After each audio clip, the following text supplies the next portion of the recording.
Avant, j'aimais pas du tout ma personnalité et je voulais absolument la changer. J'aimais pas comment j'agissais, j'aimais pas comment j'étais, j'aimais pas qui j'étais et du coup j'ai absolument voulu changer et c'est ce que j'ai fait. Et maintenant je m'aime, j'aime vraiment la personne que je suis et vous devez vous demander comment j'ai fait. Évidemment c'est ce que je vais vous expliquer dans cette vidéo, je vais vous dire étape par étape comment j'ai fait pour commencer à changer et à m'aimer. La toute première chose que j'ai faite c'est que je me suis concentrée sur les choses qui étaient importantes pour moi, les valeurs qui pour moi sont importantes. Par exemple il faut savoir qu'à la base je suis une personne extrêmement impulsive, je m'énervais vraiment pour rien, mais vraiment des crises de colère abusées que j'ai plus du tout maintenant. Et ce trait là chez moi je le détestais plus que tout parce que ça s'alignait pas avec ce que j'avais vraiment envie d'être. Dans le sens où j'admirais beaucoup justement les personnes qui sont sages, qui sont réfléchies, qui prennent jamais de décisions comme ça sous le coup de l'impulsivité et qui font n'importe quoi comme choix. Et je voulais être comme ça parce que je trouvais ça important d'avoir cette valeur. Donc j'ai changé, j'ai appris à me calmer, etc. Ça c'est quelque chose que j'explique vraiment en détail dans mon podcast La vie en rose. Je vous mets tout à l'écran pour le retrouver. Il y a d'autres choses sur lesquelles j'ai travaillé, par exemple le fait d'être plus organisée, plus productive. J'ai aussi travaillé sur le fait que j'étais trop gentille et que du coup ça me bouffait petit à petit. Mais tout ça j'explique dans mon podcast. La deuxième étape c'est que j'ai commencé à faire des actions qui me rapprochaient de la personne que je voulais être. Donc j'ai littéralement défini comment je voulais être, donc une personne réfléchie, une personne plus calme, posée, qui réfléchit et agit toujours avec bienveillance. Mais attention, il s'agit pas d'écrire un petit peu n'importe quoi parce que là c'est ton mood et parce qu'en ce moment c'est stylé d'être vu comme une personne par exemple mystérieuse. C'est pas pour autant qu'il faut commencer à devenir une personne mystérieuse. Il faut que ce soit quelque chose qui est vraiment en toi. Moi je sentais que vraiment être comme ça, c'était mon goal de vie. Mes goals de vie entières, genre à 40 ans, 50 ans, j'ai encore envie d'être comme ça. Et si t'arrives à te projeter autant,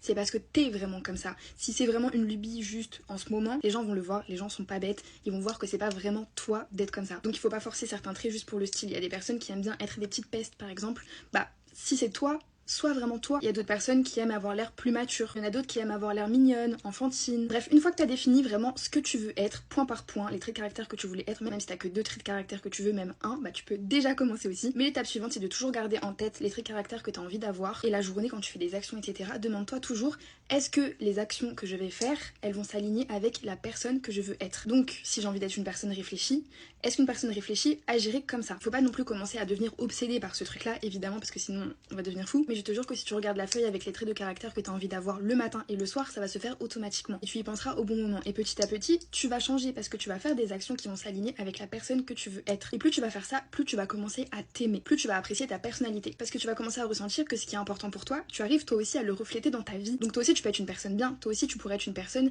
qui pourrait t'inspirer si tu te voyais d'un œil extérieur. Et tu vas commencer à te valoriser de plus en plus. Après je dis pas que c'est un travail super facile à faire, mais si tu commences maintenant, dans 3 mois, tu seras content d'avoir commencé il y a 3 mois. Il faut toujours un début à tout et il est jamais trop tard, il est jamais trop tôt. Il n'y a pas de moment idéal, on est tous prêts pour commencer à s'aimer dès maintenant. Ensuite, ce qui peut être intéressant à faire aussi, c'est de te recentrer sur l'histoire de ta vie. On peut avoir du mal à s'en rendre compte quand on n'a pas encore pris du recul sur sa propre vie, mais on a tous des choses intéressantes à raconter, plus ou moins selon les personnes, mais on en a tous. Et savoir vraiment qui tu es, ce que tu as vécu, ce que ça t'a fait de vivre tout ça, ça peut t'aider aussi à avoir une personnalité plus forte. On a tous une personnalité. Il y a juste des personnes qui assument la leur et il y a des personnes qui n'arrivent pas à assumer la leur. Donc recentre-toi sur ce que tu as vécu, d'où tu viens, ce que tu aimes faire pendant ton temps libre, ce que tu aimais faire aussi quand tu étais petite, parce qu'il y a des personnes qui n'ont pas forcément de hobby actuellement, mais en soi, ils en avaient forcément quand ils étaient petits, il y avait des choses qui les attiraient. Il faut savoir qu'avant 8 ans, on est notre vrai nous, on a notre vraie personnalité, on aime les choses qu'on est censé vraiment aimer à la base, sans tous les artifices, sans faire attention aux codes sociaux, etc. Donc ça peut être bien de se reconnecter avec les choses qu'on aimait enfant pour que ça réveille notre vraie personnalité, et c'est ce que ça m'a fait. Le truc en fait, c'est que si on veut avoir de la personnalité, il faut savoir bien exprimer sa personnalité aux autres, parce que c'est comme ça que notre personnalité se révèle aux autres, c'est pendant nos conversations avec eux. Sauf que si tu as pas vraiment une vraie vision de l'histoire de vie que tu as, de la personnalité que tu as, etc., ça va être compliqué de bien exprimer ta personnalité pendant vos conversations. Et donc ça me ramène à un autre point important qui est le fait de bien savoir s'exprimer. J'ai déjà fait une vidéo bien détaillée sur ça, donc n'hésitez pas à aller la voir. Ah oui, et dernier point très important, on le dit tout le temps, mais faites des tris dans votre entourage.